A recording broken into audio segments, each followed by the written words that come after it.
یا صلی وسلم دائما ابدا علی حبیبک خیر الخلق کلہم۔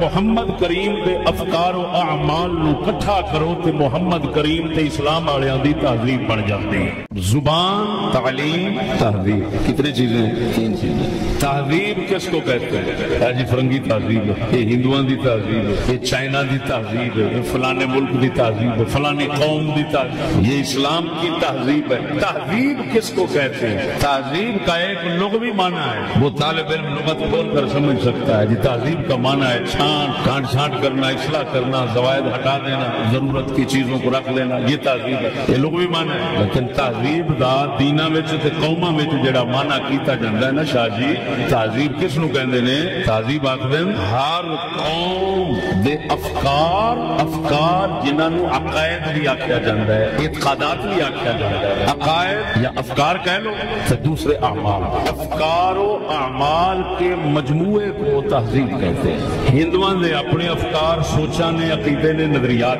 انہاں دے اپنے اعمال نے، انہاں نظریات عقائد دے مطابق عمل کردے نے، انہاں دے اپنے افکار تے اپنے اعمال۔ آکھو اے ہندوان دی تہذیب، سمجھ نہیں لگی نے؟ فرنگیاں دے، یہودیاں دے، عیسائیاں دے، اہل یورپ دے اپنے افکار نے، اپنے اعمال نے، انہاں دے افکار و اعمال دا مجموعہ کرو تے انہاں دی تہذیب بن جاندی۔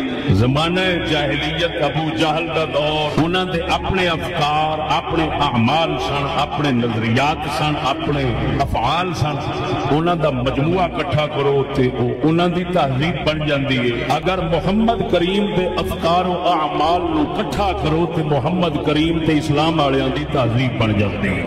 ساتھیو سبسکرائب، شیئر اور لائک ضرور کیجیے گا۔ جزاک اللہ خیر۔